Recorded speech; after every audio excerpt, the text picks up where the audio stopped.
Good morning. Welcome to the Ashes Rubies podcast and live stream. Good morning. Vicky, John, and we are twinning today. It's my favorite. I just noticed when I press play. I don't mind doing that. But when I was young, we had me and my brother had similar outfits often enough, with the high socks, the short soccer socks, and the short shorts and the matching t-shirts. It's cute. Nah, not so much when you're at a certain age. It's not so cute. We didn't do it on purpose. We didn't do it on purpose. There was no intent done in this matching day. But hopefully we can bring it throughout the day. I'm very excited today. And I only want to talk about it because I feel that it's important. Maybe a little bit of accountability. But I wanted to get back working out, talking to a friend of mine who's been in the gym a lot. And he's like, have you ever tried this? And I was like, no, I've never even heard of that. He's like, well, the army uses it to get their marshmallow new men into shape as fast as possible. It's the fastest possible way.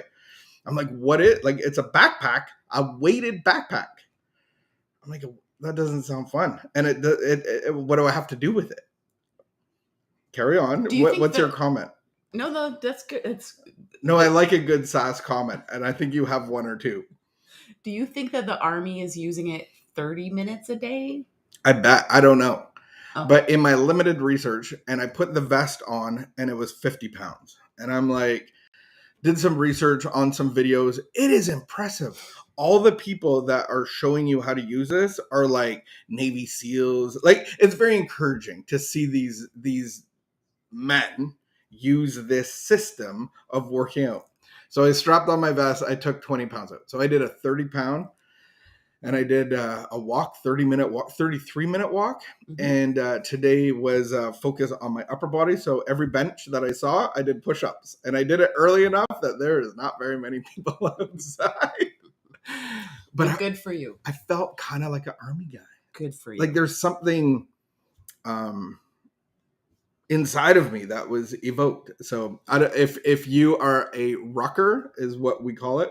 If you're a rucker, want to come rucking with me, I think partners in the rucking field, like they do it in a unit.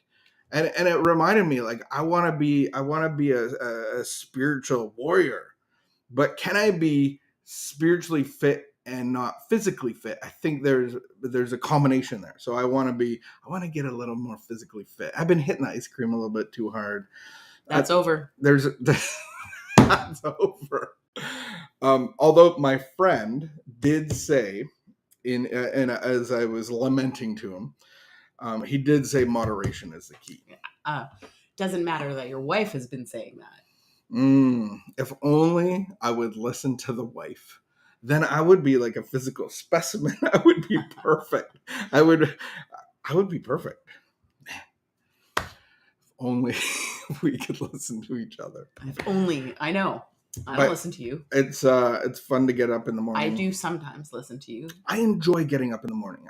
I enjoy getting up early. I enjoy doing my morning meditation, and I enjoy doing a little bit of a workout, and I want to continue that. So that's day one. I said this to my friend, and she's like, "You're a boss," and I'm like, "I think 90 days makes you a boss of consecutive, but day one doesn't make you anything. It just makes you minutely motivated." So if anybody has any rucking experience or advice, please pass that on. Or if you want to join me, yeah, let's do it. Let's ruck together. How do we transition out of this? Because we already did that. So we need to transition to the next part. We are just going to read our meditation of life and recovery. Whose turn it is? August the 8th. Is it my turn? Another thing I want to pass on is that there is the 1 minute pause app that a lot of us have been doing, but they've added this 30 days to resilience, a morning and an evening meditation. I would love for you to investigate that and to participate in that. It is phenomenal. It's one of the best things going on in my life besides your love and advice. I think it's just pauseapp.com. Yeah.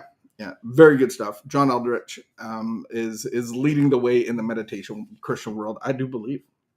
Hyping it up. We hear it said that fellowship members do not give each other advice.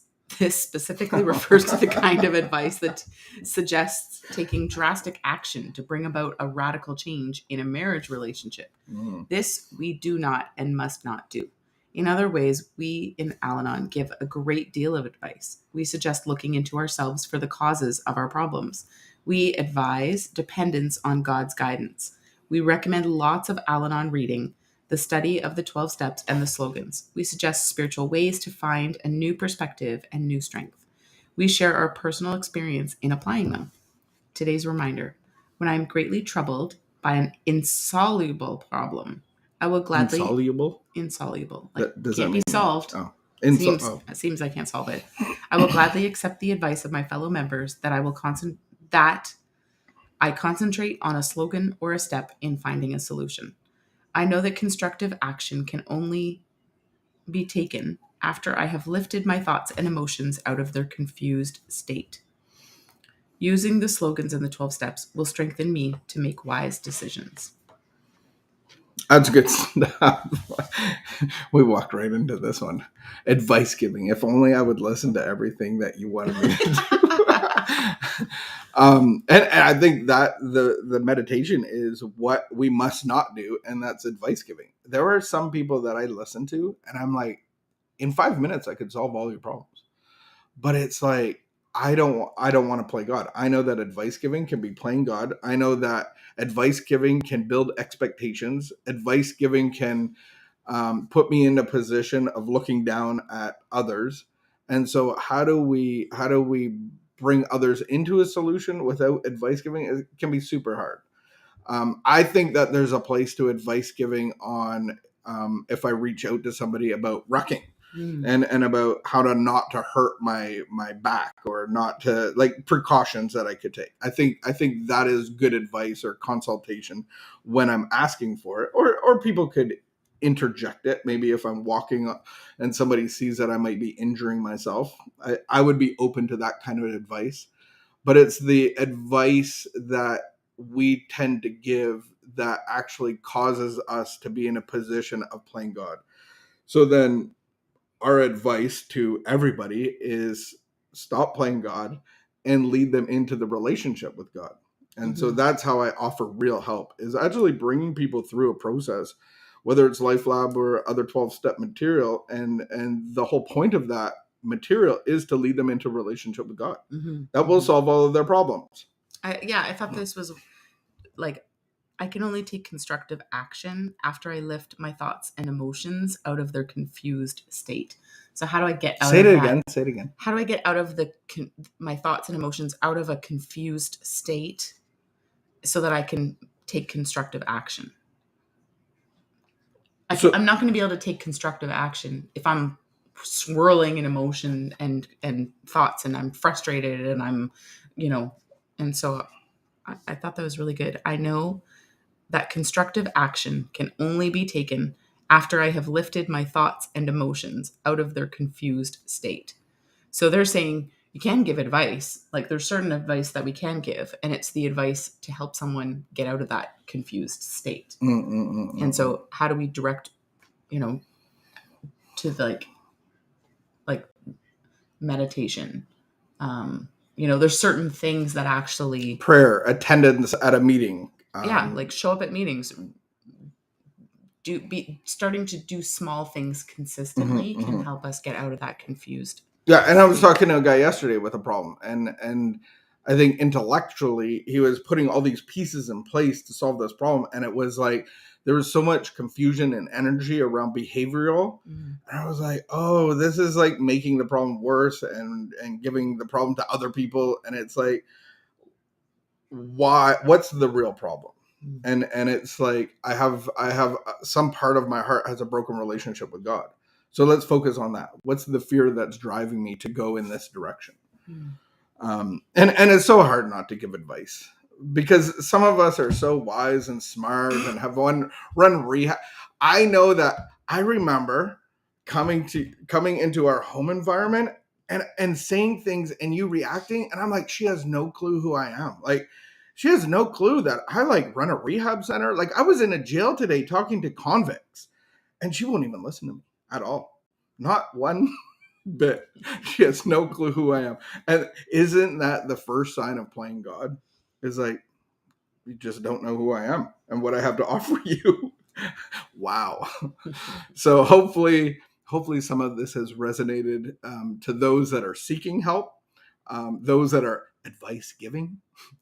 Maybe we can redirect our energy and focus on leading people into a solution, and for us that are in confusion to get a solution that is going to solve all of our problems and point us in the right direction. His name is God, the Father. May you enter that relationship in a depth that maybe you haven't experienced today. So we give you that. Thank you for your time and your thoughts and your comments, and we will see you tomorrow. Any ruckers out there, let me know.